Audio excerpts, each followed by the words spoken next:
ரொம்ப கட்டாயப்படுத்தி இன்னைக்கு படிக்க கூப்பிட்டோன்னேயா இப்போ கூட்டிட்டு போவாதுக்காங்க. நம்ம ஊர்லலாம் பள்ளிக்கு பிள்ளைங்க சரியா போவதே கிடையாது. வருங்க ஏழை பிள்ளைங்க என்ன பண்ணுவாங்க, கல் வைக்கவும் மாடு வைக்கவும் தான் போவாங்க. அதனாலதான் எனக்கு ஒரு யோசனை வந்துச்சு, பள்ளிக்கூடத்துல மதிய உணவு போட்டா பிள்ளைங்க வந்து அதிகரிக்கும்ன்ற. என்ன சொல்றீங்க?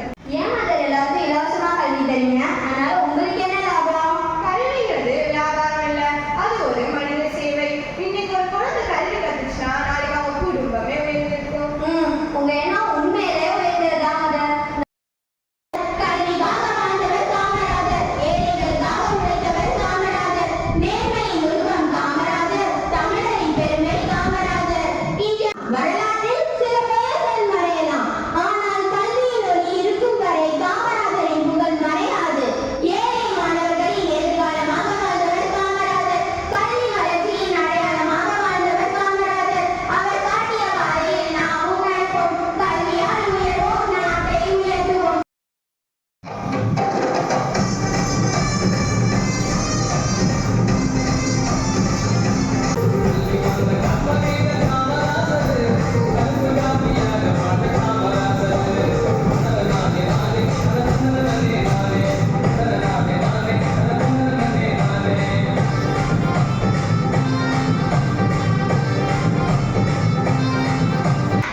எல்லா புகழும் இறைவனுக்கே.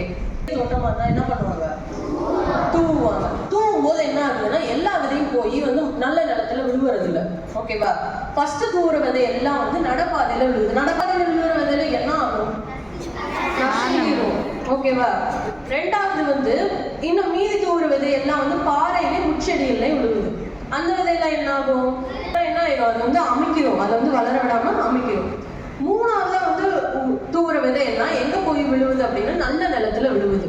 நல்ல நிலத்துல விழுவுது.